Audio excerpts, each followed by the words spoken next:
வந்தேன். நான் இந்த நாட்கள்ல நான் என்னுடைய சின்ன மகளோட கூட அங்க பெங்களூர்ல தங்கி இருக்கிறது நிமித்தமாக ஒரு பிரேயர் அட்டெண்ட் பண்ணுவதற்காக நான் வந்தேன். வருவதற்கு முன்பதாகவே கடந்த மண்டே எனக்கு பாஸ்டர் கூப்பிட்டு இந்த சண்டே நீங்க வர முடியுமா அப்படின்னு கேட்டாங்க. கொஞ்சம் கூட சான்ஸே கிடையாது, அதனால பார்க்கலாம் அப்படின்னு சொல்லிட்டேன். நான் கர்த்தருடைய நாமத்துக்கு ஸ்தோத்திரம். நான் ஃப்ரைடேவே போக வேண்டியிருந்த அந்த சூழ்நிலை மாற்றப்பட்டு அடுத்த வாரத்துக்கு தள்ளி போனபடினா இந்த நாளில உங்கள் மத்தியில இருக்க தேவன் கிருபை செய்தார். அல்லேலூயா.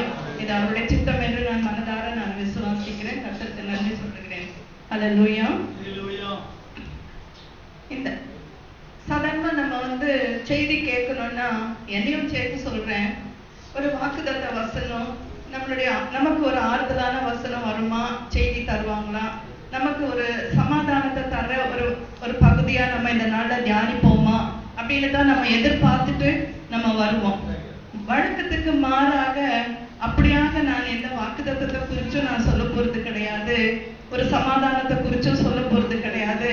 ஆனா இந்த பகுதியை நீங்க தியானிக்க எல்லாமே உங்களுக்கு ஒரு ஆடட் பிளெஸிங்கா உங்களுக்கு வந்து சேரும். ஹல்லேலூயா. Praise god. குறிப்பாக பார்த்தீங்கன்னா நம்ம இந்த நாளில கிடியனை பத்தி சொன்னாங்க.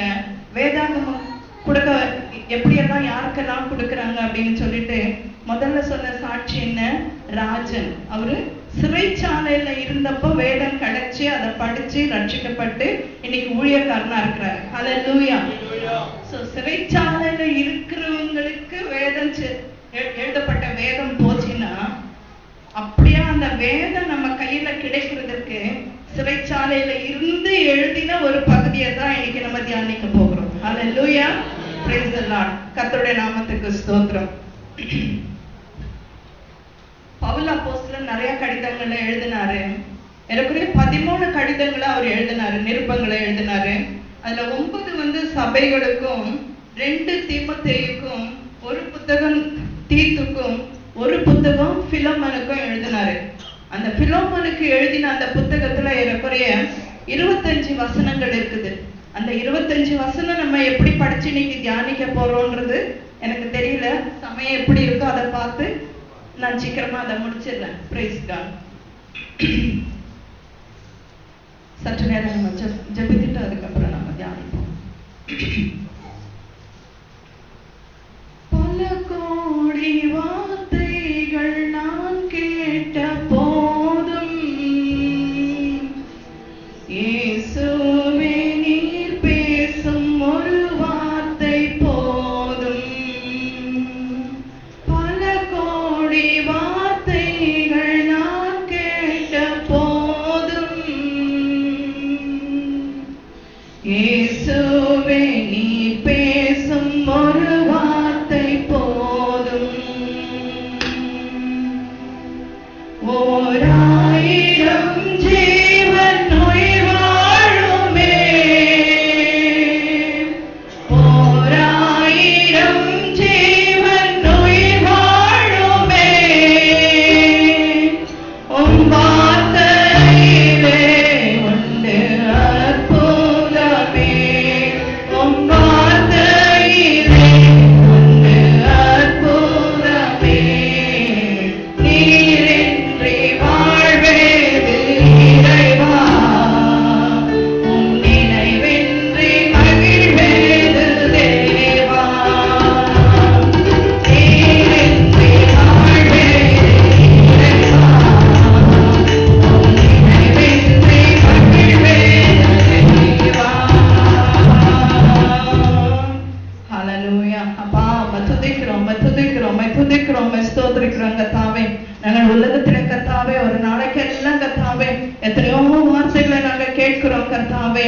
அப்பா மனுஷர் மூலமாக ரட்சா அப்பா கர்த்தாவே அவைகள் எங்களுக்கு ஆறுதல் கூடவோ சமாதானத்தை தரவோ முடியாது கர்த்தாவே. ஜீவனுள்ள ஒரு வார்த்தை கர்த்தாவே எங்களோடு கூட அது பேசுமானால், இடைப்படுமானால் கர்த்தாவே, ஜீவனுள்ள அந்த வார்த்தைகள் கர்த்தாவே எங்களை அது புதுப்பிக்கும் கர்த்தாவே.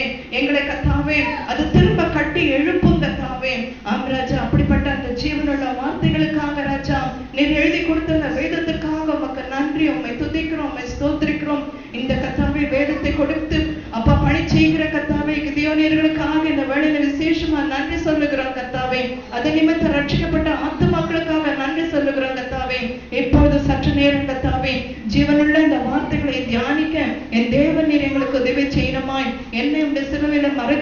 நீர் மகிமையாய் வெளிப்படணுமாய் அப்பா நாம் சிறுகும் நீர் பெருகவும் வேண்டுமாய் இந்த பாதம் பணிந்து கெஞ்சி மன்றாடுகிறேன் கர்த்தாவே. கேட்கிற யாவருக்கும் எனக்கும் இந்த வார்த்தைகள் பிரயோஜனமாக இருக்க ஆசீர்வாதமாக இருக்க கர்த்தர் கிருபை செய்யணுமாய் இந்த கரங்களை ஒப்பு கொடுத்து ஜெபிக்கிறேன். துதி கன மகிமையாவும் ஒருவருக்கே செலுத்துகிறேன். அருமை ரட்சகர் இயேசு கிறிஸ்துவை கேட்கிறோம் ஜீவனுள்ள நல்ல பிதாவே. ஆமென் ஆமென் ஹல்லேலூயா. பைபிள்ல எத்தனை புஸ்தகம் ஒரே ஒரு அதிகாரத்தை கொண்டு இருக்குது?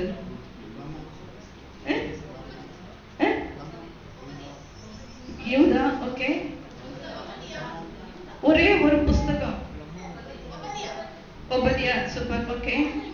யூதா, பிலமோன், மூணுதானா? கூட 2 யோவான் 3 யோவானையும் சேர்த்துக்கங்க. Okay, very good. எனிவே கர்த்தருக்கு ஸ்தோத்திரம். சோ ஒரு அதிகாரம் சின்ன சின்ன அதிகாரம் தான் சொல்லிட்டு நம்ம பெரிய பெரிய அதிகாரங்க பெரிய பெரிய வாக்குத்தத்தங்களை நான் ஏற்கனவே சொன்ன மாதிரி நம்ம ரொம்ப அதிகமா தியானிப்போம். அதை நம்ம மனப்பாடம் செய்வோம், படிப்போம், பயன்படுத்துவோம் ஜெபத்துகளை. ஆனா இப்படிப்பட்ட இந்த சின்ன புத்தகங்களை நம்ம எப்பொழுதும் நெக்லெக்ட் பண்ணிடுவோம் அல்லது படிக்க தவறிடுவோம். கிட்டக்கிட்டே வாசிச்சுட்டு அதுல என்ன இருக்கு அப்படின்னு சொல்லிட்டு நம்ம சீக்கிரம் நம்ம வேதத்தை வாசிச்சுட்டு போயிடுவோம். ஹல்லேலூயா. இந்த நிருபத்தை எழுதின பவுல் அப்போஸ்தலன் உங்களுக்கு எல்லாருக்கும் தெரியும். அவரு எப்படிப்பட்டவர்? பவுல் கிறிஸ்தவங்களை சபைய துன்புறுத்துகிற மனுஷனா இருந்தாரு. அதற்காக அந்த நாட்களில் இருந்த அதிகாரிகள் கிட்ட ஸ்பெஷல் பெர்மிஷனே கேட்டு துன்புறுத்தும்படி அவர் போயிருந்தாரு. போகிறதான வேலையில கர்த்தரால சந்திக்கப்பட்டு அவருடைய கண்கள் குருடாக்கப்பட்டு பார்வை அடைந்து கர்த்தருக்குன்னு தன்னை ஒப்பு கொடுத்து கர்த்தருடைய ஊழியத்தை அவரு சீரன் செம்மையமா செய்து கர்த்தருக்காக ரத்த சாட்சியா மரிச்சாரு. ஹல்லேலூயா. அவர் மரிப்பதற்கு முன்பதாக சிறைச்சாலை அனுபவங்கள் அவருக்கு உண்டு. அப்படியே அந்த சிறைச்சாலையில இருக்கும் போது அவர் இந்த 13 புத்தகங்களை எழுதினார். அந்த 13 புத்தகங்கள்ல இந்த பிலமோன் என்கிற இந்த புத்தகமும் ஒன்று. ஹல்லேலூயா. இந்த பிலமோன் என்ற புத்தகத்துல 3 நபர்களை குறிச்சுதான் நம்ம பார்க்கிறோம். ஒண்ணு பவுல் அப்போஸ்தலன், 2வது பிலமோன் என்ற அந்த பிலமோன் அந்த ஒரு மனிதன், அவர் கூட அவருக்கு அடிமையா இருந்த ஒனேசிமு என்கிற இன்னொரு மனிதன். உங்களுக்கு இந்த 3 கேரக்டர்ஸ் தான் இந்த பகுதி, இந்த ஒரே அதிகாரத்துல இந்த 25 வசனங்கள்ல நம்ம வாசிக்க முடியும். இந்த அதிகாரத்துல நம்ம வாசிச்சோம்னா இந்த பிலமோனை குறிச்சு வேத ஆராய்ச்சியாளர்கள் என்ன சொல்றாங்கன்னா, அவர் அந்த நாட்கள்ல வாழ்ந்த ஒரு பெரிய பணக்காரன், ஒரு வசதி, ஒரு நல்ல ஒரு மேன்மையான ஒரு மனுஷன், புகழ்பெற்ற ஒரு மனுஷன் சொல்லிட்டு சொல்றாங்க. கொலேசி என்ற பட்டணத்துல அவர் வாழ்ந்திருக்கிறாரு. பவுலின் மூலமாக கிறிஸ்து இயேசுவை தன் சொந்த ரட்சகராக ஏற்றுக்கொண்ட முதல் நூற்றாண்டு ஒரு கிறிஸ்துவன், ஒரு விசுவாசி. அந்நாட்களிலே இப்ப இருக்கிற மாதிரி தேவ ஆலயங்கள் கிடையாது. சோ அந்த தேவாலயங்கள் இல்லாததின் நிமித்தமாக கிறிஸ்தவர்கள் கூடி ஜெபிப்பதற்காக தன்னுடைய வீட்டையே திறந்து தந்து அந்த வீட்டுல ஜெபிக்க, ஆராதிக்க, சபை நடத்த அவர் பெர்மிஷன் கொடுத்திருந்தாரு. ஹல்லேலூயா. சில இடங்கள்ல இதை நம்ம பார்க்கிறோம். ரொம்ப வசதி வாய்ப்பு நெருக்கங்கள் மத்தியில, பிரச்சனைகள் மத்தியில சிலவங்க வீடுகளை திறந்து வீடுகள்ல ஆராதிக்கிறாங்க. நம்ம நாட்டுல கூட நமக்கு தெரிஞ்ச எத்தனையோ இடங்கள் அப்படி நடக்குது இந்த சம்பவங்கள். அதுக்கு கூட தடையை உண்டு பண்ணி பிரச்சனைகளை நம்ம கேள்விப்படுறோம் தினமும். சோ அப்படியே அந்த சபையை கூடி வர அந்த சபைக்கு கூட அவர் ஒரு தலைவனா இருந்தாரு. ஹல்லேலூயா. அவரே ஃபார் எக்ஸாம்பிள் ஒரு போதகனா இருந்திருக்கலாம், இல்லது ஒரு ஊழியக்காரனா இருந்திருக்கலாம். அந்த சபையும் பராமரித்து வழி நடத்தி தன் வீட்டையும் திறந்து கொடுத்தாரு. Praise God. அது மட்டும் இல்ல, அவரை குறிச்சு இந்த கடிதத்திலேயே நம்ம வாசிக்கலாம். மிகவும் ஒரு தாராள குணமுள்ள ஒரு மனுஷன், கர்த்தரை நேசிக்கிறவரு, சக ஊழியக்காரர்கள் அறிஞ்சவங்க தெரியாதவங்கன்னு சொல்லிட்டு எல்லாரையும் நேசிக்கிற ஒரு நல்ல ஒரு மனுஷனா இருந்தாரு. பவுலடியாருக்கு நெருங்கிய ஒரு நண்பனாகவும் இருந்தாரு. மட்டுமல்ல, அவர் விசுவாசம் உள்ள ஒரு ஜெப வீரன் என்று ஆராய்ச்சியாளர்கள் சொல்றாங்க. பவுலுக்கும் அவருடைய ஊழியத்துக்கும் அவர் ஜெபிக்க தவறுவதில்லை. ஏன்னா கொலோசியர் 4:4 பவுல் என்ன கேட்கிறாரு, கிறிஸ்துவனுடைய ரகசியத்தின் நிமித்தம் கட்டப்பட்டிருக்கிற நான் அந்த ரகசியத்தை குறித்து பேச வேண்டிய பிரகாரமாய் பேசி அதை வெளிப்படுத்துவதற்கு திருவசனம் செல்லும்படியான வாசலை தேவன் திறந்தருளும்படி எங்களுக்காகவும் வேண்டிக் கொள்ளுங்கள் என்று சொன்ன அந்த சத்தியத்திற்கு, அந்த வேண்டுதலுக்கு இணங்க பவுலுடைய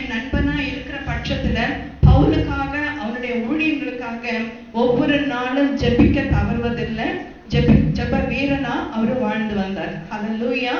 பிலோமோன் என்பதற்கு அர்த்தம் என்னன்னா எபிரேய பாஷையில அஃபெக்ஷனேட் அப்படின்னு இங்கிலீஷ்லயும் பிரியமுள்ளவன் அல்லது அன்பானவன் என்று நம்ம தமிழ்லயும் அர்த்தம் கொள்ளலாம். அஃபெக்ஷனேட் பிரியமுள்ளவன் அல்லது அன்பானவன். நம்ம கூட தமிழ்ல பேர் வைக்கிறோம் இல்லையா, அன்புன்னு சொல்றோம், அன்பு செல்வி அப்படின்னு எல்லாம் பேர் வைக்கிறோம், பிரியா பிரியமா அந்த மாதிரி நம்ம பேர் வைக்கிறோம். ஹல்லேலூயா. சோ அப்படியா அவருக்கு அந்த காலத்துல பிலோமோன் அப்படின்னு சொல்லிட்டு அஃபெக்ஷனேட் என்ற அந்த அர்த்தம் கொடுக்குற அந்த பேர் அவருக்கு வச்சிருந்தாங்க.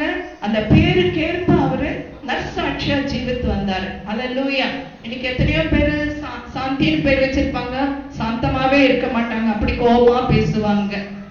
சமாதானம்னு பேசுவாங்க, பேர் வச்சிருப்பாங்க, ஆனா சமாதானமாவே இருக்க மாட்டாங்க. அவங்களும் சமாதானமா இருக்க மாட்டாங்க, மத்தவங்களையும் சமாதானமா வச்சிருக்க மாட்டாங்க. அப்படியெல்லாம் இல்லாம இவர் பேருக்கேற்ப அவரு ரொம்ப அன்பா எல்லார்கிட்டையும் நேசிக்கிற ஒரு மனுஷனா இருந்தாரு. ஹல்லேலூயா. அதே போல நாட்களில பணம் படைத்த அந்த பெரிய பெரிய வசதி நிறைந்த மக்கள் என்ன செய்வாங்கன்னா, இந்த காலத்துல நம்ம வீட்டு வேலைகளுக்கு சர்வன்ஸ் எல்லாம் வச்சிருக்கோம் இல்லையா, ஹவுஸ் மேடு அல்லது பிள்ளைங்களை கவனிப்பதற்கு, பெற்றோரை கவனிப்பதற்கு, வீட்டு வேலைகளை சமைப்பதற்கு, அப்படி பல காரியங்களுக்காக நம்ம வீட்டு வேலைகளை செய்வதற்கு எப்படி ஆட்களை நம்ம பொருத்தி கொள்கிறோமோ அதே வண்ணமாக அந்த நாட்களில பாத்தீங்கன்னா காசு கொடுத்து அடிமைகளை தூர இடத்துல இருந்து வாங்கிட்டு வருவாங்க. அதாவது ரொம்ப ஏழ்மையான நிலைமையில இருக்கிற மக்களை அவங்களுக்கு ஏதோ ஒரு உதவி பண்ண மாதிரியே இருக்கும், அவங்கள பராமரிச்ச மாதிரியே இருக்கும், அந்த வீட்டுக்கு பணம் கொடுத்த மாதிரியே இருக்கும். பணம் கொடுத்துட்டு அந்த மக்களை இங்க கொண்டு வந்து தங்களுடைய வீட்டுல ஒரு காலகட்டம் வரைக்கும், குறிப்பா வேதத்தின்படி 7 வருஷம் அவங்க வந்து ஒரு அடிமையா ஒரு வீட்டுல இருக்கலாம். அதுக்கப்புறம் விருப்பமா இருந்தா அவங்க அங்கேயே கண்டினியூ பண்ணலாம், அப்படி இல்லைன்னா அவங்க விடுதலை பெற்று தன்னோட சொந்த இடங்களுக்கு போகலாம். சோ அதே மாதிரி இந்த பிலோமோன் என்கிறவர் ஒனேசிமு என்கிற ஒரு மகனை ஒரு அடிமையா ஒரு வேலைக்காரனா பணம் கொடுத்து அவருடைய வீட்டில வைத்திருக்கிறார். ஹல்லேலூயா. சோ இந்த ஒனேசிமை குறிச்சு நம்ம பார்ப்போம்னா, பிலோமோன் என்பதற்கு அர்த்தம் வந்துட்டு நான் அஃபெக்ஷனேட்னு சொன்னேன். ஒனேசிமு என்ற அந்த பெயருக்கு அர்த்தம் வந்து லாபம் பண்ணுகிறவர், விருத்தி அடை செய்கிறவர், பெனிஃபிட், ப்ராஃபிட் அப்படிங்கிற ஒரு அர்த்தம். ஆனா அவர் அந்த பெயருக்கு ஏற்ற மாதிரி அவரு நடக்கல. தன்னுடைய எஜமானுக்கு அவருனால ஒரு லாபமும் உண்டாகல. ஏன்னு பாத்தீங்கன்னா வேதத்துல என்ன சொல்றதுன்னா, அவன் வந்து கொஞ்ச நாள்ல தன்னுடைய எஜமான விட்டு ஓடி போயிடுறான். ஓடி போன இந்த ஒனேசிமுவை பிலோமோன் வந்து சட்டப்படி ஆக்ஷன் எடுத்திருந்தா அவனுக்கு மரண தண்டனை கூட கிடைச்சிருக்கும். ஆனா பாருங்க, கர்த்தருடைய தீர்மானம் அப்படியெல்லாம் இல்லாம அந்த ஒனேசிமுவை கர்த்தர் காத்ததின் நிமித்தமாக அவன் நேரா எங்க சென்றான், கர்த்தர் நேர்வழியா அவனை ரோமாபுரிக்கு பவுல் இருந்த இடத்துக்கு அவனை கொண்டு சென்றார். ஹல்லேலூயா. பவுல் இடத்தில் சென்றதின் நிமித்தமாக அவன் கர்த்தராகிய இயேசு கிறிஸ்துவை குறித்து அவன் கேள்விப்படுகிறான். கேள்விப்பட்ட மாத்திரத்திலே ஒருவேளை நம்ம இன்னைக்கு செய்யற மாதிரி நம்மளை அர்ப்பணிச்சு நம்ம பாவங்களை அறிக்கையிட்டு கர்த்தராகிய இயேசு கிறிஸ்துவோட மன்னிப்பை பெற்றுக்கொண்டு தன்னை சொந்த ரட்சகராக ஏற்றுக்கொள்ளக்கூடிய ஒரு சந்தர்ப்பம், ஒரு சூழ்நிலை அவனுக்கு கிடைக்கிறது. ஹல்லேலூயா. சோ ஓடி போன இந்த ஒனேசிமுக்காக வேண்டி இந்த அதிகாரத்தையே அவர் எழுதியிருக்கிறாரு. ஏன்னா 25 வசனங்கள்ல ஏறக்குறைய முதல்ல 3 வசனம், கடைசியில இருக்கிற 3 வசனம் வாழ்த்துதற்கு முன்னுரைக்கும் முடிவுரைக்கும் தான் சொல்லப்பட்டிருக்குது. இடைப்பட்ட 12 வசனங்கள்ல குறிப்பா பாத்தீங்கன்னா ஒனேசிமுக்காகவும், மேல இருக்கிற இன்னொரு 3 வசனங்கள் பிலோமோனுக்காகவும் எழுதப்பட்டிருக்கிறது. ஹல்லேலூயா. கடைசியில ஒரு 2 வசனம் மட்டும் பவுலுக்காக எழுதப்பட்டிருக்கிறது. இப்படியா இந்த அதிகாரத்தை நம்ம வாசிச்சு நம்ம தியானிக்கும் போது நம்மளுடைய அன்றாட தேவைக்கு இது எப்படி பயன்படும் என்பதை சற்று நேரம் கவனிப்போம். முதல் 3 வசனங்களை நம்ம வாசிக்கும் போது நான் இப்ப சொன்ன மாதிரி அது முன்னுரையா எழுதி இருக்குது. ஹல்லேலூயா. கர்த்தராகிய இயேசு கிறிஸ்து, யாராச்சும் வாசிக்கிறீங்களா?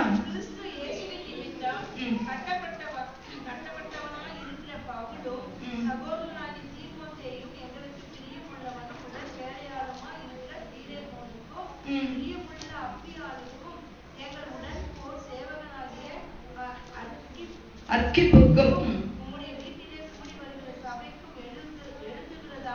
சரி சரி போதும். தேங்க்யூ.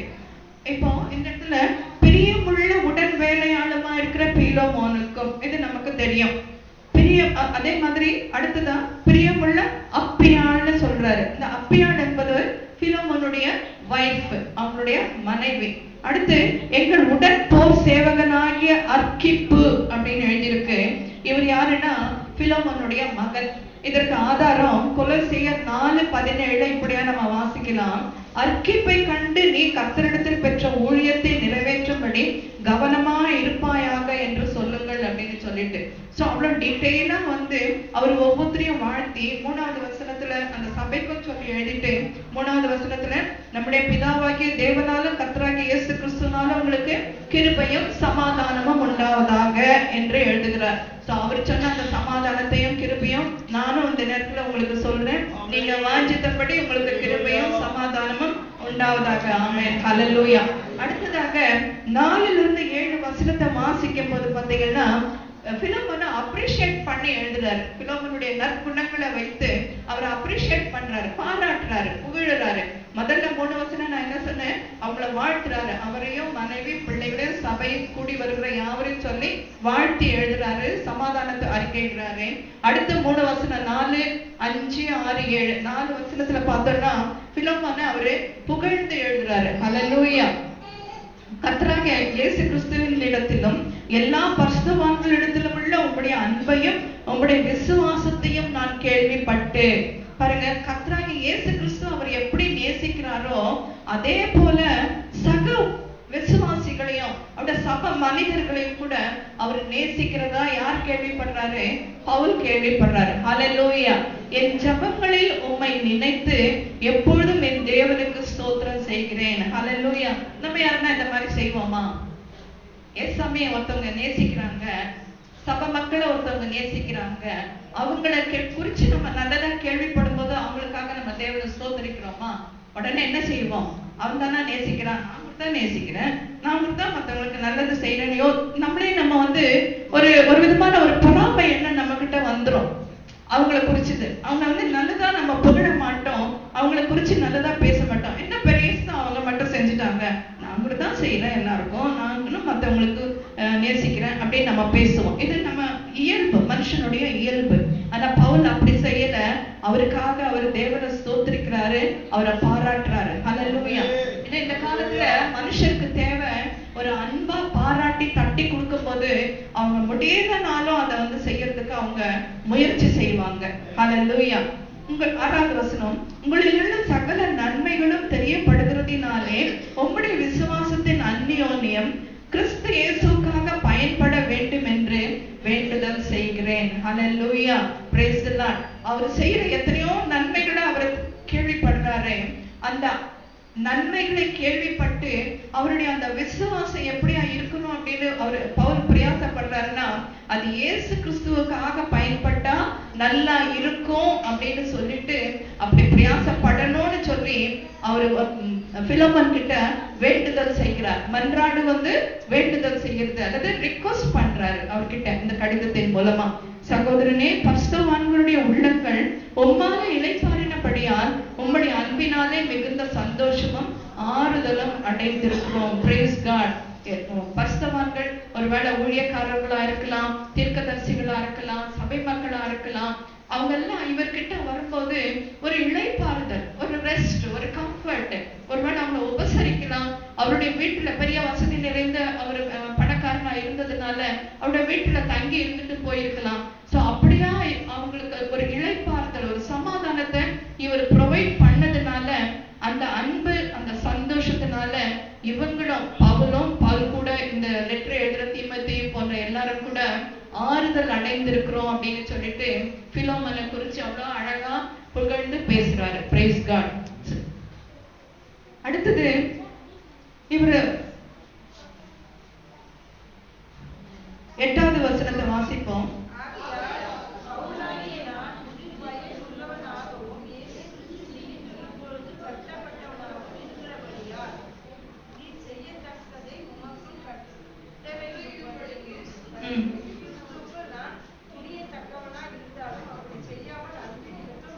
ஹல்லேலூயா. இந்த 8, 9 வசனம் பாருங்க. இவருக்கு இந்த இடத்துல திரும்பவும் அவர் அவரை குறிச்சு பவுலாகிய நான் முதல் வயதுள்ளவனாகவும் இயேசு கிறிஸ்து நிமித்தம் நீர் செய்யத்தக்கதை உமக்கு கட்டளையிடும்படிக்கு கிறிஸ்துவுக்குள் நான் துணியத்தக்கவனா இருந்தாலும் அப்படி செய்யாமல் அன்பின் நிமித்தம் மன்றாடுகிறேன் அப்படின்னு திரும்பவும் ஒரு மன்றாட்டை வைக்கிறாரு. அதாவது இவரால தான் பிலமோன் ரட்சிக்கப்பட்டாரு, இவர் மூலமா தான் இயேசு கிறிஸ்து அன்பை ருசி பார்த்தாரு, சபைய ஆரம்பிச்சாரு. அந்த மாதிரி செஞ்சதுனால பவுல் ஒரு என்ன சொல்றது, ஒரு டாமினேட்டிங்கா, நான் ஒரு சீனியர், நீ என்கிட்ட கத்துக்கிறதுனால நீ ஜூனியர், ஏசாமி அறிஞ்சுக்கிறதுனால நீ என்னுடைய சிஷ்யன் தான் அப்படின்னு சொல்லிட்டு தன்னுடைய அதிகாரத்தை துஷ்பிரயோகம் பண்ணல. மத்தவங்கள மாதிரி தனக்கு இருந்த பவரை அவர் மிஸ்யூஸ் பண்ணல. அதுக்கு மாற அவர் என்ன சொல்றாரு, நான் அதிகாரத்துக்கு கட்டுப்பட்டவனா இருந்தாலும் கட்டப்பட்ட இந்த சூழ்நிலையிலிருந்து, கட்டப்பட்ட சூழ்நிலைன்னா சிறைச்சாலை அனுபவத்தில் இருந்தாலும் நான் உன்னிட்ட ரிக்வெஸ்ட் பண்றேன், நான் துணிஞ்சு நான் செய்யலாம், ஆனால் அந்த துணிகரத்தை நானே எடுத்துக்கல, இயேசு கிறிஸ்துவின் அன்பின் நிமித்தம் நான் உன்னிடத்துல மன்றாடுகிறேன் அப்படின்னு சொல்லிட்டு இந்த 8-9 வசனத்துல அந்த கடிதத்தை எழுதுவதற்கு முன்பதாக அவரு எழுதிட்டு வர்றாரு. ஹல்லேலூயா. முதல்ல அவர் என்ன செய்யறாரு, அவரை வாழ்த்துறாரு. ரெண்டாவது அவரை அப்ரிஷியேட் பண்ணி புகழறாரு. மூணாவதா அவருடைய இந்த கடிதத்துல பாக்குறோம், அவரை என்ன செய்யறாரு, மன்றாடி கேட்டுக்கொள்கிறார் அல்லது வேண்டிக் கொள்கிறார். ஹல்லேலூயா. பவுல் எழுதுறது மட்டும் இல்ல, இந்த புத்தகங்களை எழுதுன மட்டும் இல்ல, அதன்படி நடக்கவும் செய்யறாரு. கொலோசியர் 4:1 என்ன எழுதியிருக்குன்னா, எஜமான்களே உங்களுக்கும் பரலோகத்தில் எஜமான் இருக்கிறார் என்று அறிந்து வேலைக்காரருக்கு நீதியும் செம்மையுமானவைகளை செய்யுங்கள் அப்படின்னு சொல்லிட்டு, நமக்கும் மேல ஒரு எஜமான் இருக்கிறாங்க, நமக்கு மேல ஒரு அதிகாரி இருக்கிறாங்கன்றத எப்பொழுதும் நம்ம மறந்துடக்கூடாது. நம்ம வீட்டுல இருந்தாலும் சரி, வேலை செய்யற இடத்துல இருந்தாலும் சரி, படிக்கிற இடத்துல இருந்தாலும் சரி, நமக்குன்னு ஒரு பொறுப்பு கொடுத்திருக்கும் போது அந்த பொறுப்புக்கு நம்ம உத்தரவாதமா நம்ம முதல்ல யோசிக்கணும். அடுத்து அந்த உத்தரவாதத்துக்கு மேல நம்ம கர்த்தருக்கு முன்பதான் இந்த பொறுப்பை எடுத்து செய்யணும். நம்மளை விசாரிக்கிற ஒரு கர்த்தரா இருக்கிறாரு, எனக்கு ஒரு அதிகாரி மேல இருக்கிறாரு, நான் அவருக்கு கீழ்ப்படிந்து நடக்கணும், அவருக்கு உண்மையா இருக்கணும் அப்படின்னு சொல்லிட்டு நம்ம எப்பவும் நம்ம அதை மனதுல கருத்துல கொண்டு நம்ம செய்யணும். ஹல்லேலூயா. சாதாரணமா பார்த்தோம்னா நம்ம மற்றவங்களுக்காக நம்ம துணிந்து போயிட்டு ஒரு உதவி கேட்க மாட்டோம் யார்கிட்டையும், அப்படிதானே? இப்போ என் பிள்ளைங்களுக்கு எனக்கு தேவைன்னா நான் யார்கிட்டயாச்சும் போய் உதவி கேட்பேன். இப்போ அடுத்தவங்களுக்கு போயிட்டு நான் கேட்கலாம், இல்ல பாஸ்டர் எடுத்துக்கோங்க, சபை மக்களுக்குன்னு சொல்லிட்டு ஒரு வேளை போய் கேட்கலாம், என் சபை சேர்ந்த இந்த பிள்ளை இது காலேஜ்ல சேர்க்கணும், படிக்கணும், ஏதோ உதவி பண்ணுங்க, ஸ்கூல்ல இடம் கொடுங்க அப்படின்னு கொஞ்சம் பிரயாசப்படலாம். இல்ல ஹாஸ்பிட்டல்ல கொண்டு போய் சேர்க்கலாம், உதவி செய்யலாம், அந்த மாதிரி எல்லாம் அவரு கேட்கலாம், டாக்டர்ஸ் கிட்ட ரிக்வெஸ்ட் பண்ணலாம் ட்ரீட்மெண்ட்டுக்கு. ஆனா நீங்க செய்யலாம், உங்களுடைய ஃப்ரெண்ட்ஸுக்கு, உங்களுடைய வீட்டாருக்கு, அக்கம் பக்கத்துல இருக்கு, நீங்களும் உதவிகள் ஒத்தாசைகள் செய்யலாம். ஓடி போய் வந்த ஒரு திருட்டளவா ஓடி வந்த ஒரு மனுஷனுக்கு, தவறு செஞ்ச ஒருத்தருக்கு நம்ம போய் உதவி செய்வோமா?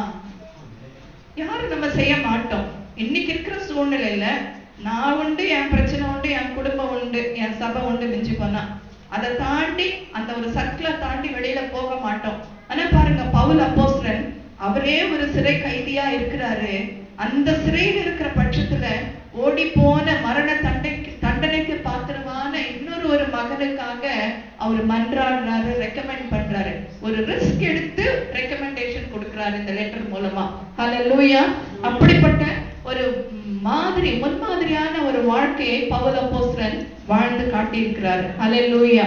அவருடைய இந்த முயற்சி ஒரு சாதாரண முயற்சி கிடையாது, ஒரு விலையேற பெற்ற ஒரு முயற்சி ஆகும். ஹல்லேலூயா. கர்த்தராகிய இயேசு கிறிஸ்து என்ன செஞ்சாரு, நமக்காக, நம்முடைய பாவங்களுக்காக சிலுவையில மரித்தாரு. எதுக்காக? பிதாவினுடைய சித்தத்தை அவருக்கு கீழ்ப்படிந்து நமக்காக தன்னுடைய ஜீவனையை அர்ப்பணிக்கிறாரு. ஹல்லேலூயா. அதே மாதிரி எஸ்தர், வேதத்துல நம்ம வாசிக்கிறோம், எஸ்தர் ராஜாத்தை என்ன செய்யறாரு, அவளுடைய யூத குலத்திற்காக நான் மரிச்சாலும் பரவாயில்ல, நான் செத்தாலும் சாகுறேன் அப்படின்னு சொல்லிட்டு 3 நாள் உபவாசம் பண்ணி ராஜா அழைக்கப்படாவிட்டாலும் அவர்கிட்ட போய் தன்னுடைய யூத மக்களுக்காக மன்றாடுகிறாள். ஹல்லேலூயா.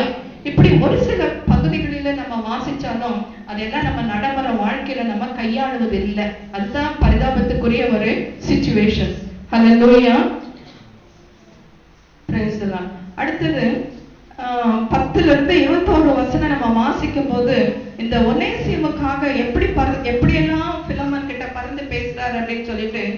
வாசிக்கலாம். 10வது வசனம், கட்டப்பட்டிருக்கையில் நான் பெற்ற என் மகனாகிய ஒனேசிமுக்காக உம்மை மன்றாடுகிறேன். ஹல்லேலூயா. கட்டப்பட்ட என் மகன், கட்டப்பட்டிருக்கையில் நான் பெற்ற என் மகனாகிய ஒனேசிமு. நான் பெற்ற என் மகன் அவருக்கு பயாலஜிக்கலா அவருக்கு பிறக்கல, ஆவிக்குரிய பிரகாரமாக அவர் இயேசு கிறிஸ்துவனுடைய அன்பை, சத்தியத்தை, சுவிசேஷத்தை எடுத்து சொன்னதின் நிமித்தமாக, அவர் கிறிஸ்துவை ஏற்றுக்கொண்டதின் நிமித்தமாக கிறிஸ்துவுக்குள் அவரை தன்னுடைய மகன் என்று சொல்லி முதலாவது அவரை வந்து இன்ட்ரோடியூஸ் பண்றாரு. ஹல்லேலூயா, பிரைஸ் தி லார்ட். ஆனால் 11வது வசனம், முன்னே அவன் உமக்கு பிரயோஜனம் இல்லாதவன், இப்பொழுதோ உமக்கும் எனக்கும் பிரயோஜனம் உள்ளவன். ஹல்லேலூயா. முன்ன அவரை வந்து அவன் பேருக்கு ஏத்த மாதிரி பிரயோஜனமா இல்லை. ஏன்னா பிலமன் கிட்ட இருந்து அவரு ஓடி வந்துட்டாரு, அதனால ஒரு லாபமும் அவருக்கு இல்லை. ஆனா இப்பொழுதோ உமக்கும் எனக்கும் பிரயோஜனமா இருக்கிறான். ஏன்னா இவரு சத்தியத்தை அறிஞ்சத பிறகு பவுல் அப்போஸ்தலனுக்கு சுவிசேஷத்துல ஒரு உதவியாளரா ஒனேசியம் இருக்கிறாரு. இவருக்கு எப்படி உதவியா இருந்தாரோ அதை பார்த்து அதை கவனித்து அதே வண்ணமா போய் பிலமோனுக்கும் அவர் உதவியா இருப்பாருன்ற அந்த ஒரு அஷூரன்ஸ்னால, ஒரு நம்பிக்கையினால, முந்தி உனக்கு பிரயோஜனம் இல்லாம இருந்தான், ஆனா இப்போ அவன் உனக்கும் பிரயோஜனமா இருப்பான் அப்படின்னு ஒரு நம்பிக்கை அந்த இடத்துல உருவாக்கி அந்த லெட்டரை எழுத ஆரம்பிக்கிறாரு. என்ன சொல்றாரு, இவன் என்னுடைய மகன் அப்படின்னு சொல்லிட்டு இன்ட்ரோடியூஸ் பண்றாரு. விசுவாசத்தின் நிமித்தமா ஆவிக்குரிய தகப்பனா ஒரு பொறுப்பேற்றுக்கிறாரு.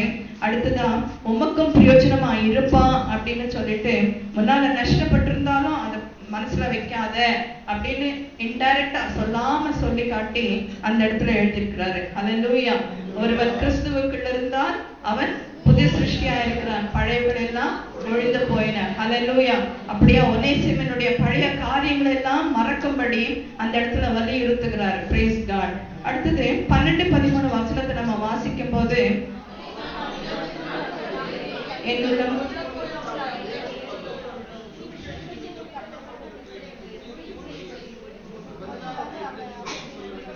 ஹல்லேலூயா, பிரைஸ் தி லார்ட். அவனை நான் உம்மிடத்துக்கு அனுப்புகிறேன். இப்போ வந்து மென்டலி பவுல் வந்து பிலோமன் கிட்ட அனுப்புறதுக்கு ப்ரிப்பேரா இருக்கிறார். அதுக்காக தான் இந்த லெட்டர் எழுதிட்டு வர்றாரு. உம்மிடத்துக்கு அனுப்புகிறேன், ஏன் உள்ளம் போன இருக்கிற அவனை நீர் ஏற்றுக்கொள்ளுவீர் அப்படின்னு இவரே எழுதிடுறாரு. ஏற்றுக்கொள்ளுன்னு கூட சொல்லல, ஏற்றுக்கொள்ளுவீர். ஏன்னா பிலோமனுடைய அந்த குணாதிசயங்களை பவுல் நல்லா அறிவாரு. அவர் எப்படிப்பட்ட ஒரு இலகின மனசு, அவர் எப்படி எல்லாரையும் நேசிப்பாரு, எப்படி மற்றவங்களுக்கு உதவி செய்கிற ஒரு தாராள குணம் உள்ள மனுஷன் அப்படின்னு சொல்லிட்டு பவுல் அறிந்ததின் நிமித்தமாக அவரை நீங்க என் உள்ளம் போல இருக்கிற அவனை ஏற்றுக்கொள்வீர் அப்படின்னு சொல்லிட்டு, ஏன் உள்ள போன நான் அவனை நேசிக்கிறது போல நீங்களும் அவரை நேசிப்பீங்க அப்படின்னு சொல்லிட்டு இவரே அவர் அதை எழுதுறாரு. டைரக்டா இவருக்கு அதிகாரம் இருக்கு, நீ அவனை ஏற்றுக்கொள்ளு, நீ அவனை அக்செப்ட் பண்ணு அப்படின்னு சொல்லிட்டு இன்ஸ்ட்ரக்ஷன்ஸ் கொடுக்கலாம். ஆனாலும் அந்த இடத்துல இன்ஸ்ட்ரக்ஷன் கொடுக்கல. நான் முதல்ல சொன்ன மாதிரி அவருடைய அதிகாரத்தை அவர் பயன்படுத்தல. கிறிஸ்துவனுடைய அன்பின் நிமித்தமாக ஒரு படியா அவர் அப்ரோச் பண்றாரு. ஹல்லேலூயா. அடுத்த வசனத்துல, சுவிசேஷத்தின் நிமித்தம் கட்டப்பட்டிருக்கிற எனக்கு ஊழியம் செய்யும்படி உமக்கு பதிலாக அவனை என்னிடத்தில் வைத்துக் கொள்ள இருந்தேன். என்கிட்ட தான் அவனை வச்சுக்கணும், என்கிட்ட தான் நான் ரீட்டைன் பண்ணி எனக்கு உதவியா இருக்கணும்னு நினைச்சேன். ஆனாலும் நீர் செய்கிற நன்மையின் நிமித்தமாக கட்டாயமாய் அல்ல, மனப்பூர்வமாய் செய்யத்தக்கதாக நான் உங்களுடைய சம்மதி இல்லாம அந்த மாதிரி செய்யறதுக்கு எனக்கு இஷ்டம் இல்லை. என்ன இவர் வந்து தெரியும், பவுலுக்கு தெரியும் எப்படி அந்த ஒனேசிமும் பிலோமன் வீட்டுக்கு வந்தாருன்னு சொல்லிட்டு. அடிமையா பணம் கொடுத்து அந்த வீட்டுக்கு போனாரு. சோ பணம் கொடுத்தவருக்கு நஷ்டத்தை உண்டு பண்ண கூடாது என்பதற்காக அவருடைய விருப்பம் இல்லாம பவுல் அப்போஸ்தலன் தன்னிடத்துல ஊழியத்துக்காக உதவிக்காக வைத்துக் கொள்ள மனம் இல்லாமல் அவனை திருப்பி அனுப்புகிறார். ஹல்லேலூயா. ஆனா அவனை வச்சுக்க முடியும், அவருக்கு அந்த திராணி இருக்குது. ஆனா அப்படி செய்யல. உம்முடைய விருப்பம் இல்லாம, உம்முடைய மன விருப்பம் இல்லாம நான் அதை செய்ய மாட்டேன் அப்படின்னும் இந்த இடத்துல குறிப்பிடுறார். நம்மளே அந்த இடத்துல வச்சு பார்ப்போமே. நமக்கு யாரோ ஒருத்தவங்க அந்த மாதிரி ஒரு அந்நியர் நம்மகிட்ட வந்து ஒரு தஞ்சம், ஒரு அடைக்கலம், ஒரு 2 நாள் 3 நாள் அவங்களுடைய ஸ்டோரி எல்லாம் செஞ்சு இருக்கிறாங்க. ஒருவேளை நம்மகிட்ட நல்ல விதமா பழகுறாங்க. நமக்கும் ஒரு சிச்சுவேஷன், ஒரு ஆள் இல்லை, உதவி செய்யறதுக்கு நமக்கு ஒரு ஆள் தேவை. அப்படின்னு சொல்லிட்டு நம்ம அவங்கள வந்து வீட்டிலேயே வச்சிருப்போம். அவங்க சொந்த கதைகள் எல்லாம் கேட்டுட்டு திரும்ப அவங்களுடைய குடும்பத்தோடவோ அல்லது அவங்களுடைய ஊருக்கோ நம்ம அனுப்புறதுக்கு சில நேரம் மனசு வராது. ஏன்னா அவங்க நம்மளை டிபெண்ட் பண்ணிட்டாங்க. அந்த டிபெண்ட் பண்ணினதுக்கு நிமித்தமாக அவங்க கிட்ட மேக்சிமம் நம்ம அவங்களுடைய உதவியை எக்ஸ்ட்ராக்ட் பண்ணணும் அப்படின்னு தான் நம்ம விருப்பப்படுவோம். ஆனா பவுல் அப்படி செய்யல. அவன் எஜமான் யாருன்னு தெரியும். தெரிஞ்ச பிறகு அவனிடத்துல ஒப்படைக்கணும் அப்படின்னு சொல்லிட்டு அந்த ஒப்புரவாகுதலின் ஊழியத்தை அந்த இடத்துல செய்யறாரு. இன்னைக்கு எத்தனை குடும்பங்கள், எத்தனை சகோதரிகள் விசுவாசமங்கள் சபைக்குள்ள பிரிந்து காணப்படுறாங்க. அவங்களெல்லாம் நம்ம ஒன்று சேர்க்க என்ன பிரயாசப்படுறோம்? ஒண்ணுமே கிடையாது. மிஞ்சி போன என்ன சொல்றோம்? ஜோம் பண்ற சிஸ்டர், ஜோம் பண்றோம் பிரதர், எல்லாம் சரியாயிடும், நீங்க கவலைப்படாதீங்க அப்படின்னு. எத்தனை பிள்ளைங்க பெற்றோருக்கு விரோதமா விட்டுட்டு வெளியில போறாங்க. கணவன் மனைவி பிரிஞ்சு இருக்கிறாங்க. அல்லது வேலை செய்யற இடத்துல பாஸுக்கு சபார்டினேட்ஸ்க்கு எத்தனை பிரச்சனை வருது. சபை நிறைய பிரச்சனைங்க. பாஸ்டருக்கும் சபை மக்களுக்கும் இன்னைக்கு எனக்கு நிறைய சபைகளை தெரியும். உங்க சபையை பத்தி நான் குறை சொல்லல, உங்க சபையை பத்தி நான் நடந்ததான் எனக்கு இதுவரைக்கும் கேள்விப்பட்டிருக்கிறேன். நிறைய சபைகள்ல பாஸ்டருக்கு விரோதமா சபை மக்கள் எழுப்பி இருக்கிற இந்த நாட்களிலே சமாதானம் பண்றதுக்கு, நம்ம ஒப்புரவாங்கிறதுக்கு என்ன செய்யறோம், என்ன முயற்சி எடுக்கிறோம்? அதற்காக ஜெபிக்க கூட நம்ம முடியாம ஜெபிக்க தவறுக்கு இருக்கிற மக்களா நம்ம காணப்படுறோம். அந்த மாதிரி இல்லாம பவுல் வந்து அந்த பிரிந்த ரெண்டு உள்ளங்களை, பிரிந்த ரெண்டு, ஒரு எஜமானையும் அவனுடைய வேலைக்காரனையும் ஒன்று சேர்ப்பதற்கு பிரயாசப்படுகிறார். ஹல்லேலூயா. சமாதானம் பண்ணுகிறவர்கள் ஹல்லேலூயா. சமாதானம் பண்ணும்போது நம்ம தேவனுடைய புத்திரரா இருக்கிறோம். மத்தவங்களுக்கு சமாதானத்தை உண்டு பண்ணும்போது ஆட்டோமேட்டிக்கா என்ன வரும்? நமக்கு சமாதானம் வரும். அதுதான் நம்ம யோபுல பாக்குறோம். நீ உன் நண்பனுக்காக ஜெபி, உனக்கு ரெண்டத்தனையா உனக்கு ஆசீர்வாதம் வரும்னு சொல்லிட்டு. நம்ம மத்தவங்களுக்கு எந்த அளவுல அடக்குறோமோ அந்த அளவு நமக்கும் அடக்கப்படும் என்பதை மாற்று கருத்தே கிடையாது. ஹல்லேலூயா. Praise the lord. அடுத்த வசனம், அவன் என்றென்றைக்கும் உம்முடையவனாய் இருக்கும்படிக்கும் இனிமேல் அவன் அடிமையானவனாக அல்ல, அடிமையானவனுக்கு மேலானவனாகவும் பிரியமுள்ள சகோதரனாகவும் இருக்கும்படிக்கு கொஞ்ச காலம் உம்மை விட்டு பிரிந்து போனானாக்கும். இது என்ன ஒரு டிராமாட்டிக்கா அந்த இடத்துல எழுதாரு பாருங்க. ஒரு கதை சொல்ற மாதிரி இருக்குது. அவன் அடிமைதான், ஆனா இப்ப அடிமை கிடையாது. உம்மை விட்டு பிரிஞ்சு போயிட்டான். ஆனா பிரிஞ்சு போனதுக்கு ஒரு நோக்கம் இருக்குது. அது மனுஷனால உண்டான நோக்கம் இல்ல, அது தேவனால் உண்டான நோக்கம். அவனை பிரிஞ்சு போயிட்டான், ஓடி போயிட்டான், தண்டனைக்கு பாத்திரம் தான். ஆனாலும் கர்த்தர் அவனை சத்ருவின் கையில் ஒப்புவிடாம, சத்ருவினால அவன் பிடிக்கப்படாம, பாதிக்கப்படாம, அவன் வந்து போய் சேர வேண்டிய கரங்களிலே அவன் ஒரு பாதுகாப்பான ஒரு அரணுக்குள்ள ஒரு கர்த்தராகிய இயேசு கிறிஸ்துவினுடைய அன்பை ருசி பார்க்கும்படி அதற்கு வித்தெடுக்கிற மகனாகிய பவுல் இடத்துல கர்த்தர் அவனை கொண்டு போய் சேர்க்கிறாரு. ஹல்லேலூயா. அதனாலதான் அவர் இந்த இடத்துல சொல்றாரு, அடிமையானவனுக்கு மேலான. ஏன்னா இப்போ அப்பா பிதாவே என்று கூப்பிட பண்ணுகிறதான புத்திர சீகாரம் வந்துருச்சு அவனுக்கு. முதல்ல அடிமையா இருந்தான், இப்போ அடிமைத்தனத்திலிருந்து விடுதலையாக்கப்பட்டுட்டான். எதனால? இயேசு கிறிஸ்துவின் ரத்தத்தினால, அவருடைய மீட்பின் நிமித்தமாக, அவருடைய ரட்சிப்பின் நிமித்தமாக அவன் இன்னைக்கு விடுதலையா காணப்படுறான். அதனாலதான் அடிமையானவனுக்கு மேலானவனாகவும் பிரியமுள்ள சகோதரனாகவும். சகோதரன் இப்ப நம்ம யாரு? கிறிஸ்துவுக்குள் உடன் சகோதரிகள் அப்படின்னா, அப்போ இந்த ஒனேசிமும் உடன் சகோதரன் தான். ஹல்லேலூயா. பிரியமுள்ள ஒரு சகோதரனாகவும் இருக்கும்படி கொஞ்ச காலம் உம்மை விட்டு பிரிஞ்சு போனானாக்கும் அப்படின்னு சொல்லிட்டு ஒரு கதையை சொல்ற மாதிரி அந்த இடத்துல அந்த லெட்டரை எழுதுறாரு. ஹல்லேலூயா.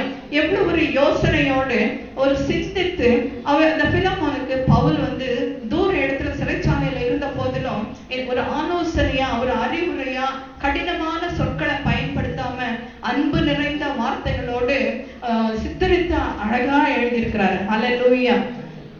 சோ இந்த ஒப்புரவாகும் காரியத்தை அவர் இப்படி படிப்படியா செய்யறது மிக ஒரு ஆச்சரியத்துக்கு உரியதா இருக்கிறது. Price the Lord. ஒரு விசுவாசிக்கு கிறிஸ்து இயேசு தான் நமக்கு அடையாளம், வேற ஒண்ணுமே கிடையாது. கிறிஸ்து நமக்கும் சக விசுவாசிக்கும் ஒரு பிரிட்ஜா இருக்கிறாரு. எப்படி கிறிஸ்து வந்து அந்த சிலுவையினுடைய அடையாளத்தை சாதாரணமா இப்படித்தான் சித்தரிப்பாங்க. கிறிஸ்து வந்துட்டு நமக்கும் பிதாவுக்கும் எப்படி ஒரு பாலமா இருக்கிறாரோ அதே மாதிரி அதுக்கு குறுக்கால இருக்கிற சட்டம் வந்துட்டு சக விசுவாசிக்கும் நமக்கும் அவர் ஒரு பிரிட்ஜா இருக்கிறார். ஹல்லேலூயா. சகோதர ஸ்நேகம் அப்படித்தான் நமக்கு உண்டாகுது. ஹல்லேலூயா. கிறிஸ்துவுக்கு முன் கிரேக்கன் என்றும் இல்ல, யூதன் என்றும் இல்ல, எந்த பாகுபாடும் கிடையாது. ஆண் என்றும் பெண் என்றும் இல்ல, ஏழை பணக்காரன், ஜாதி வித்தியாசம், படிப்பு எதுவுமே கிடையாது. ஹல்லேலூயா. எல்லாரும் நம்ம அவர் சன்னிதானத்துல ஒண்ணுதான். அவருடைய அன்பை நம்ம ஏற்றுக்கொண்டா, அவருடைய ரட்சிப்பை நம்ம ஏற்றுக்கொள்ளும் போது, சொந்த ரட்சகராக நம்ம அவரை விசுவாசிக்கும் போது, நம்ம எல்லாம் அவருக்கு முன்பதாக ஒண்ணுதான். ஹல்லேலூயா. அதனாலதான் நம்ம ஒரு மணவாட்டி சபை அப்படின்னு சொல்லிட்டு நம்மள மணவாட்டியா கர்த்தர் சித்தரித்திருக்கிறார். ஹல்லேலூயா. Praise the lord. அடுத்த வசனம் நம்ம வாசிச்சோம்னா, எனக்கு அவன் பிரியமான சகோதரனானால் உமக்கு சரீரத்தின்படியே கர்த்தருக்கும் எவ்வளவு பிரியமானவனா இருக்க வேண்டும். ஹல்லேலூயா. அதையே தான் மீண்டும் மீண்டும் திரும்ப திரும்ப வித்தியாச கோணமா ஒரு மாறுபட்ட விதத்துல அவர் எழுதியிருக்கிறாரு. ஹல்லேலூயா. அதனால் நீர் என்னை உம்மோடு ஐக்கியமானவன் என்று எண்ணினால் என்னை ஏற்றுக்கொள்வது போல அவனை ஏற்றுக்கொள்ளும். ஹல்லேலூயா. பாருங்க, என்ன நீ நேசிச்சினா அவனையும் நீ நேசிக்கணும், என்ன ஏத்துக்கொண்டினா அவனையும் நீ ஏத்துக்கொள்ளணும் அப்படின்னு கட்டாயப்படுத்தாம முதல்ல என்ன சொல்லிட்டாரு, என் உள்ளம் போல இருக்கிறவன் அப்படின்றாரு. இந்த இடத்துல என்ன சொல்றாரு, உம்மோட ஐக்கியமா நான் இருக்கிறது போல அவனையும் நீர் ஐக்கியமா எண்ணி என்னையும் ஏற்றுக்கொள்வது போல அவனையும் ஏற்றுக்கொள்ள வேண்டும் என்று ஒரு ஆலோசனைய சொல்றாரு. அடுத்து 18வது வசனத்துல, அவன் உமக்கு யாதொரு அநியாயம் செய்ததும் உம்மிடத்தில் கடன் பட்டதும் உண்டானால் அதை என் கணக்கில் வைத்துக் கொள்ளும். Price the Lord. இதுதான் ரொம்ப கிளைமேக்ஸ், இந்த கதையினுடைய உச்சகட்டம் இதுதான். அவன் உமக்கு யாதொரு அநியாயம் செய்திருந்தால் உம்மிடத்தில் கடன் பட்டதும் உண்டானால் அதை என் கணக்கில் வைத்துக் கொள்ளும். வேதத்துல இன்னொரு பகுதியில நம்ம இப்படி வாசிக்கிறோம். எந்த இடத்துல?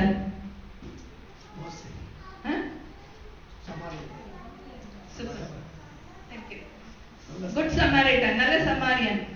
அவர் என்ன சொல்றாரு, கள்ளர்களால அடியும் உதயம் பட்டு குத்துயிரா இருந்த அந்த மகனுக்கு காயங்களை கட்டி தன்னுடைய வாகனத்துல ஏற்றி சத்திரத்துல கொண்டு போய் விட்டுட்டு 2 பணத்தையும் கொடுத்துட்டு அவனை பராமரிச்சுக்குங்க, நான் திருப்பி வரும்போது எக்ஸஸா நீங்க இதெல்லாம் செலவு பண்ணா அதை நான் திருப்பி தரேன் அப்படின்னு சொல்லிட்டு, அதே வண்ணமா இந்த இடத்துல கொஞ்சம் மாறுபட்ட விதத்துல ஏசாமி சொன்ன அந்த ஓமையை ஃபாலோ பண்ணிருப்பாருன்னு நான் விசுவாசிக்கிறேன். அதனாலதான் இந்த இடத்துல அவர் சொல்றாரு, அவன் பட்ட கடனை நான் திருப்பி தரேன், என் கணக்குல வச்சுக்கோ அப்படின்னு சொல்லிட்டு சொல்றாரு. அதை உறுதிப்படுத்தும் வண்ணமாக 19வது வசனத்துல, பவுலாகிய நான் இதை என் சொந்த கையாலே எழுதினேன். ஹல்லேலூயா. கட்டப்பட்டிருக்கும் போது உங்களுக்கு தெரியும், ஜெயில இருக்கும் போது கையில எல்லாம் விலங்கு போட்டிருப்பாங்க. அந்த விலங்கு போட்ட சூழ்நிலையில அவருக்கு கொஞ்சம் டைம் கிடைச்சிருக்கும். அந்த விலங்கெல்லாம் எடுத்திருப்பாங்க, சங்கிலிகளை கழட்டி விட்டுருப்பாங்க, ஏதாவது மற்ற வேலைகளை செய்யறதுக்கு. சோ அந்த டைம்ல அவரு என் சொந்த கையால நான் இதை உமக்கு எழுதுறேன், மத்தவங்க சொன்னா கூட நீங்க அது ஒரு கட்டுக்கதை, அது சும்மா சொல்லி விட்டுருப்பாரு, ஏமாத்துறாங்க அப்படின்னு எல்லாம் நீங்க யோசிக்கலாம். ஆனா அப்படியெல்லாம் யோசிக்காதீங்க. இது என் சொந்த கையால நான் ஒரு கேரண்டி, அவனுக்காக ஒரு அஷ்யூரன்ஸ் நான் கொடுக்குறேன், அவனுக்காக ஒரு செக்யூரிட்டி உங்களுக்கு கொடுக்குறேன் அப்படின்னு சொல்லிட்டு அவரு பவுல் அந்த இடத்துல என் சொந்த கையால எழுதுறேன் அப்படின்னு சொல்லிட்டு சொல்றாரு. ஹல்லேலூயா. Praise the Lord.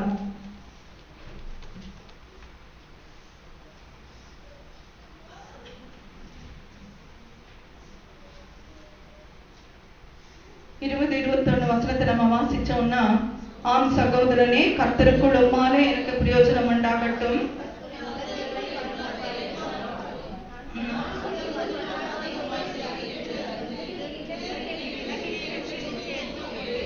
ஹல்லேலூயா.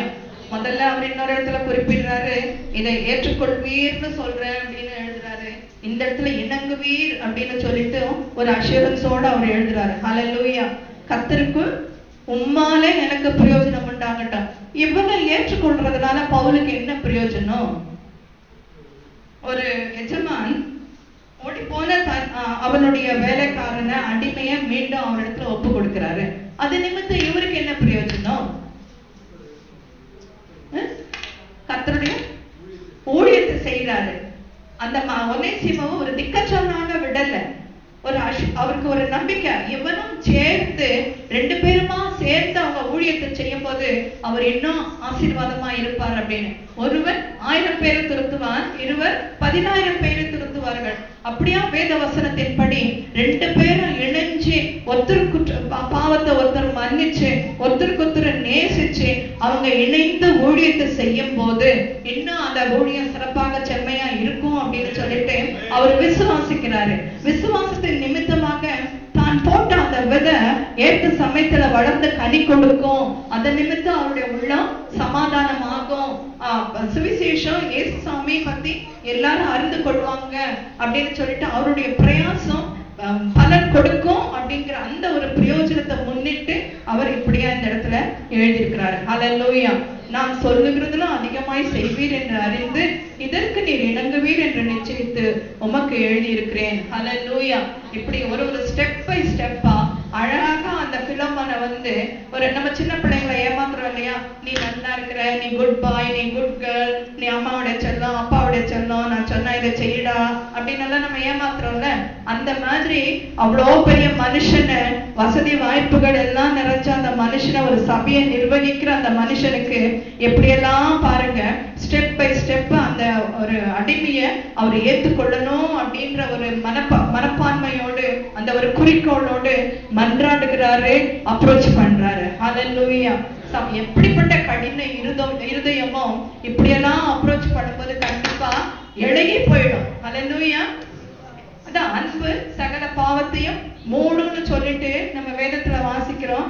அதே போல அன்புனால நம்ம எல்லாத்தையும் சாதிக்கலாம். அதே நேரத்துல நம்ம கட்டளையப்படுத்தும் போது அதை செய்ய மாட்டாங்க. என்னுடைய கிராண்ட்சன் கூட அப்படித்தான். அவனை பாடம் படிக்கும் போது ராஜா இதை எழுதிடுமா, நம்ம இதை செய்யலாம் அதை செய்யலாம், சீக்கிரம் முடிச்சிடலாமா அப்படின்னு எல்லாம் சொல்லும் போது எழுதுவான்.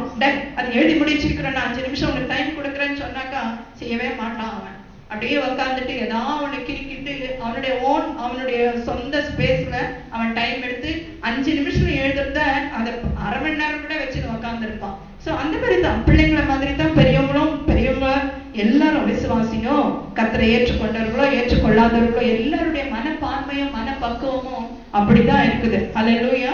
சோ அந்த எல்லாம் யோசிச்சுதான் பவுல் என்ன அருமையா அழகா அந்த கல்லான அந்த இருதயத்தை கூட கரைக்கிற வண்ணமா படிப்படியா அவ்வளவு அழகா எழுதியிருக்கிறார். Price the Lord. அடுத்தது 18, 19 அதை முடிச்சிட்டோம் இல்லையா?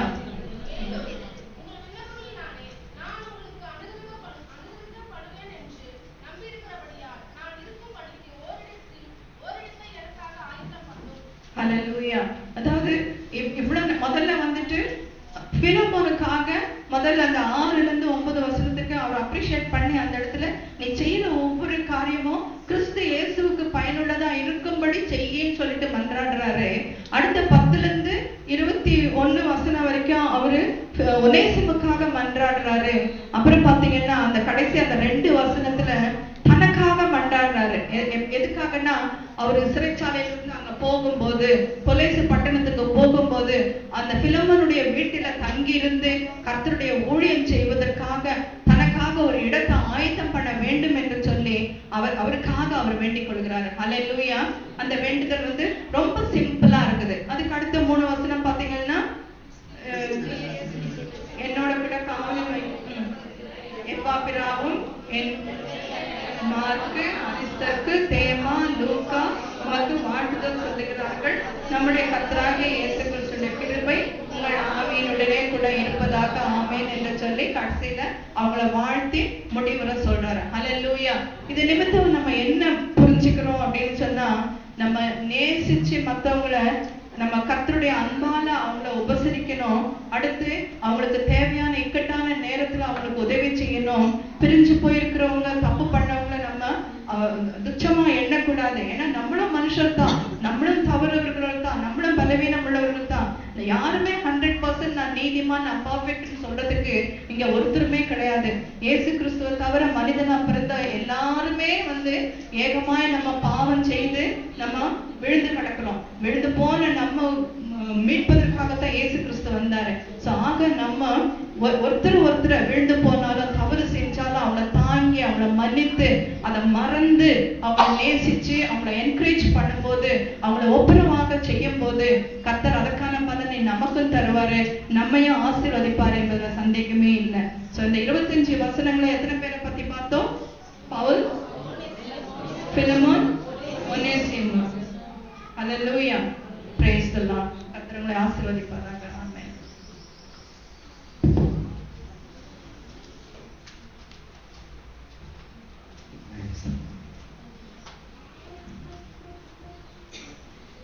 ரொம்ப நன்றிக்கா, அருமையான ஒரு வார்த்தை. எல்லா கரங்களையும் தட்டி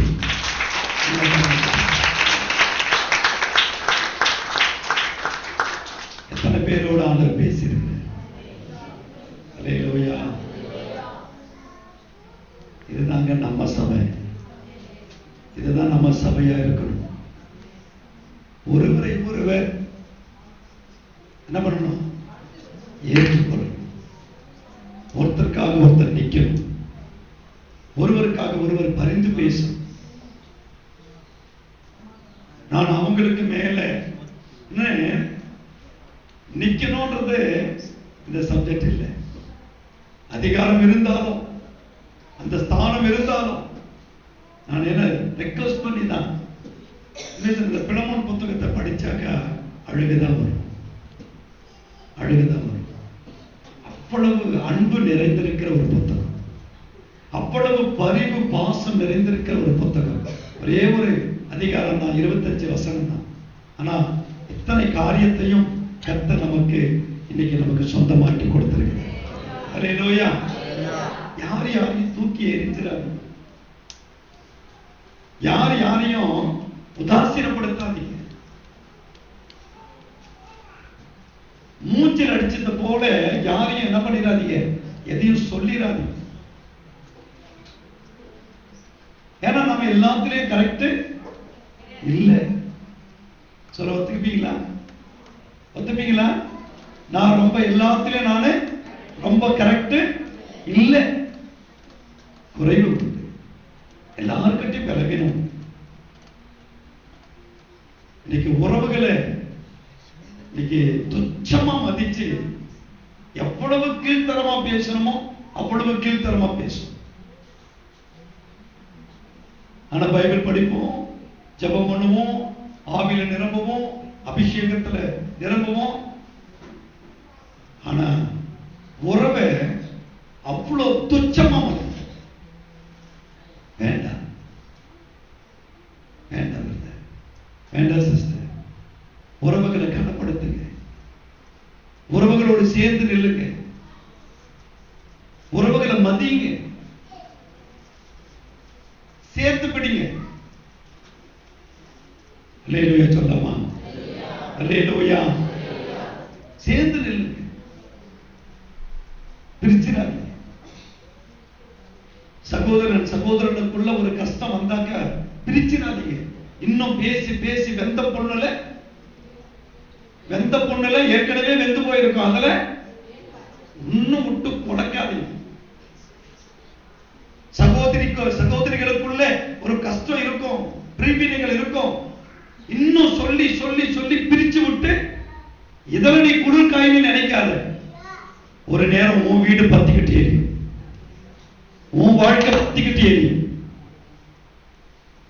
அப்போ நமக்கு நினைப்பு வரும், நாம ஒண்ணு கொளுத்தணும், நாம ஒண்ணு குத்தி கொடுக்கணும். என் அன்பு சகோதர சகோதரிகள், உறவுகள் ரொம்ப முக்கியம். சேர்ந்து பிடிப்போம், சேர்ந்து நிற்போம், ஒன்னா இருப்போம்.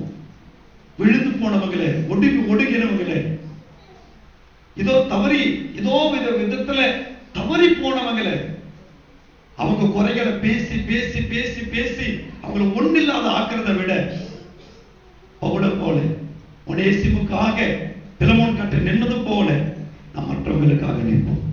பரவாயில்லை சொல்லாமா? அல்லேலூயா, அல்லேலூயா. இது சாதாரண வார்த்தைகள் அல்ல.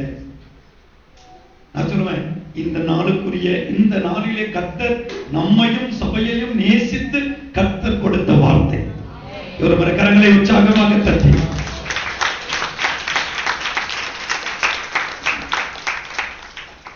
ஆண்டவருக்கு மகிமை உண்டாகட்டும். கிதியோன் ஊழியத்திற்காக நான் சொல்ல ஒரு மூப்பரும் பொருளாளர் அண்ணனும் முடிச்சு எண்ணிட்டு சொன்ன காதல தேன் வந்து பாயத்து போல இருந்தது. நாளுக்கு நாள் நம்முடைய சபை கொடுக்கிறதுல வளர்ந்திருக்கிறது. அல்லேலூயா. 16,275 ரூபாய் இன்னைக்கு கிதியோன் ஊழியத்திற்காக காணிக்கை படைத்திருக்கிறது. அல்லேலூயா.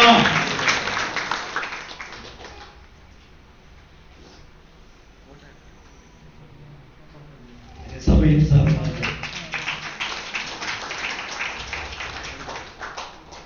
கர்த்தருடைய வேதம் அச்சிடப்படுவதற்கு இன்னும் ஏராளமான கட்டப்பட்ட நிலைமையில் இருக்கிற ஜனங்கள் விடுவிக்கப்படுவதற்கு நம்முடைய சபையும் இப்படிப்பட்ட ஊழியத்தில் இணைந்திருக்கிறது. அல்லேலூயா. நான் சொல்லுவேன், இதெல்லாம் பங்கு உண்டு, இதெல்லாம் பரலோகத்தில் பெரிய ஒரு பாக்கியம் உண்டு. இதெல்லாம் எழுதப்படும், இதெல்லாம் கணக்கில் வைக்கப்படும். எபிரேயர் 6:10 படி அவர் ஒன்றையும் மறந்து விடுகிறதற்கு அநீதி உள்ள ஆண்டவர் அல்ல நம்முடைய ஆண்டவர். தெளிவில சொல்லாமா? அவர் ஒன்றையும் அவர் மறந்து விடுகிற ஆண்டவர் அல்ல. நீங்க தர்ம பணம் மற்றவங்களுக்கு கொடுக்குறீங்கல்ல, தாக்குறீங்கல்ல, இல்லாதவங்களை நேசித்து நீங்க கொடுக்கிற காரியம், நான் சொல்லுவேன், அது ஒண்ணு சின்ன அளவு கூட அவர் மறந்துடவே மாட்டார். ஒரு கொஞ்சம் கூட மறக்க மாட்டார். அப்படிப்பட்ட ஆண்டவர் தான் நம்முடைய ஆண்டவர். அல்லேலூயா. கர்த்தருக்கு ஸ்தோத்திரம். நம்முடைய சபையினுடைய மொத்த விசுவாசி, ஆதி விசுவாசி எங்க அருளுடைய அம்மா இன்னைக்கு எங்க மத்தியில வந்தது ஒரு மிக பெரிய ஒரு மகிழ்ச்சி. அருளுடைய அம்மா மரியம்மா அம்மாவை பார்த்தவொடனே பெரிய ஒரு எல்லா கரங்களை தட்டி அம்மாவை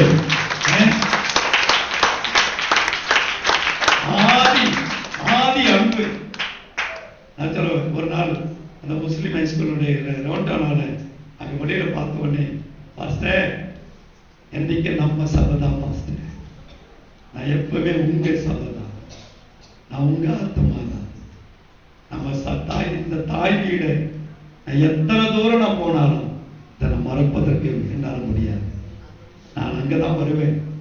ரயிலே சொல்லாமா, அந்த ரவுண்டான அந்த பள்ளிக்கூடத்தில் அந்த வழியில நின்று அதை பார்த்து இருந்த வழியில சொன்ன காரியம், இன்னைக்கு அம்மா அவங்க பேத்தி மக பெத்த பேத்தி ஜெஸ்ஸி மக வந்தது ரொம்ப மகிழ்ச்சி.